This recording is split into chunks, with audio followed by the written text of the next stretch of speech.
Et donc on reprend. Donc on a vu que l'année 1941, c'est une année charnière, où les pays de l'Axe, l'Allemagne et le Japon vont faire le choix d'affronter l'Union soviétique et les États-Unis, ce qui vont être des choix qui vont les mener à perdre la guerre, puisque ces deux adversaires vont se révéler industriellement et humainement plus puissants. Ils vont avoir une production d'armement et un nombre de soldats considérables qui ne vont pas pouvoir être battus par les pays de l'Axe, malgré les stratagèmes qu'ils ont essayé de mettre en place.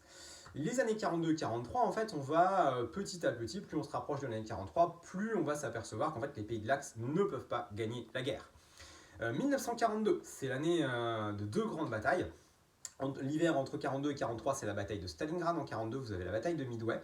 La bataille de Midway, c'est une bataille qui va opposer la flotte japonaise à la flotte américaine, où la flotte américaine, grâce au porte-avions, va réussir à détruire la flotte japonaise, et les Japonais n'auront jamais les moyens de reconstituer les bateaux qu'ils vont perdre, et ensuite vont progressivement reculer dans la guerre du Pacifique. Voilà. Pour la bataille de Stalingrad en 1942, donc, on a deux batailles qui marquent la défaite de la Wehrmacht face à l'armée rouge, Stalingrad et Koursk en 1942 et 1943. En 1942, l'Allemagne conserve l'initiative, elle a toujours plus de soldats et un armement mieux fourni que celle de l'armée rouge. Donc pendant l'été, c'est pareil, l'armée allemande progresse. Alors l'idée en 1941, c'était d'essayer de capturer trois endroits. La Biélorussie et l'Ukraine, parce qu'on y trouvait du blé. Bon, ça c'est fait, les Allemands l'ont capturé. Leningrad, qui est un centre industriel et économique important, Moscou, qui est un centre économique et industriel important, et de plus la capitale. Alors pour Leningrad et pour Moscou, par contre, c'est râpé. Leningrad est assiégé, mais les Allemands n'arrivent pas à la prendre, et ils vont l'assiéger pendant 900 jours sans jamais réussir à la prendre. Et pour Moscou, bon là, c'est mort de chez mort, ils ont été repoussés. Du coup, Hitler va se dire qu'il faudrait capturer le Caucase. Parce que le Caucase, il y a du pétrole, et que le pétrole, c'est important pour les chars, les avions et les camions de l'armée allemande comme de l'armée rouge. Donc l'armée allemande, oblique vers le Caucase en essayant d'y concentrer toutes ses forces. Parce que une des erreurs aussi, ça avait été de faire trois bouts. Et en fait, trois bouts d'armée, bouts d'armée moins forts, et à la fin, défaite à Moscou. Donc là, on met tous les œufs dans le même panier, on fonce vers le Caucase. Et alors sur le Caucase, il y a une ville qui s'appelle Stalingrad, où les Russes aussi vont mettre toute leur défense, parce que la ville porte le nom de Staline, et en plus c'est un point ferroviaire qui est très important pour eux, en plus des usines qui s'y trouvent, même si les usines qui s'y trouvent vont être détruites. Et que les Russes aussi ont tendance à déménager les usines en Oural, ce qui leur permet d'éviter que les Allemands ne les capturent et de continuer à produire des chars et des avions. Donc du coup, il y a une bataille qui dure plusieurs mois et au final, en fait, l'armée allemande va être encerclée, elle est épuisée par les combats de rue contre l'armée rouge, elle est encerclée et von Paulus, qui est le maréchal qui commande la 6e armée, est capturé par l'armée rouge. Voilà, c'est la première des deux grandes défaites de l'armée allemande qui marque le tournant de la guerre. Après ça, il y a une autre bataille à Koursk, en plein été, où en fait les Allemands ils vont aligner tous les chars qu'ils ont. Ils ont des nouveaux chars, des meilleurs chars, on verra ça après dans une autre vidéo, mais ils ont des Panzer 5, Panzer 6, c'est les chars 5, chars 6, en se disant qu'en attaquant, en tapant, ils vont réussir à détruire plus de chars aux Russes que ce qu'eux vont perdre et vont réussir à user le potentiel militaire de l'armée rouge.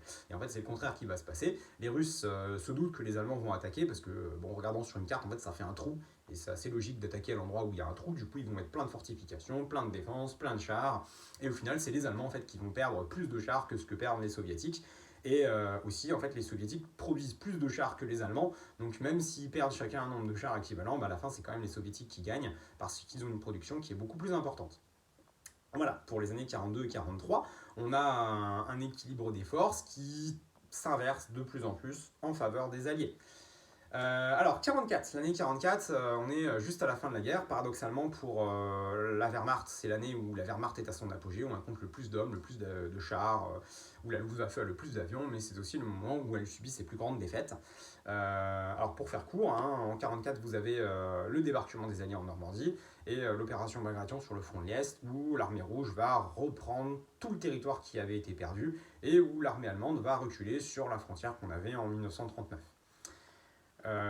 Voilà, donc là il est évident en 1944 que les Allemands ont perdu la guerre, l'armée allemande est retournée à ses positions de départ et l'année 1945 va consister à défendre l'Allemagne. Du côté des Japonais, alors du côté des Japonais, on n'a pas de frontières terrestres. En fait, les Américains et leur chef, l'amiral Chester Nimitz, ils vont décider de reprendre des petites îles une par une. Et à chaque fois qu'on reprend une petite île, on fait des pistes d'aviation pour faire décoller des bombardiers, pour aller bombarder l'île suivante, et etc., en procédant jusqu'au Japon. Donc de 43 jusqu'à 45, on va avoir des batailles sur différentes îles, Guam, Guadalcanal, jusqu'à la dernière, Okinawa, qui est une île qui appartient cette fois à l'Empire du Soleil Levant. et qui va être la première et aussi la seule à être libérée en tant que territoire japonais. Alors, vous avez Okinawa et Iwo Jima, techniquement. Mais on a à chaque fois la même configuration, on a des bombardements, des Marines qui débarquent, les Japonais qui résistent jusqu'au dernier, mais les Américains qui gagnent quand même parce qu'ils ont plus de moyens et qu'ils sont plus nombreux. Et voilà, donc là ça dure comme ça jusqu'en 1945, où on capture des îles qui sont suffisamment proches du Japon pour aller directement bombarder le Japon pour essayer de détruire le potentiel industriel japonais. Voilà.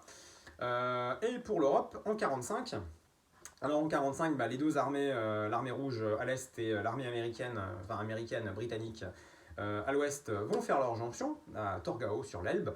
Les Allemands capitulent le 8 août 1945, c'est pour ça que c'est un jour férié. Et l'Allemagne est complètement battue cette fois, complètement envahie. Il y a des toutes petites poches qui restent. On a des Allemands qui restent en haut au Danemark, on en a quelques-uns qui restent en Autriche aussi, mais il reste quasiment rien.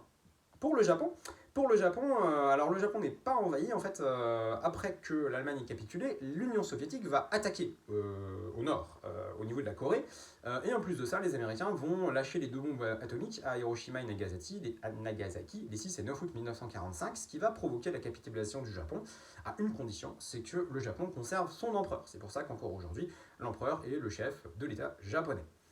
Voilà, donc je pense que je vous ai rien oublié, que vous avez tout ce qu'il faut. J'ai essayé d'être le plus bref et le plus concis possible. Et j'espère que c'est clair pour vous.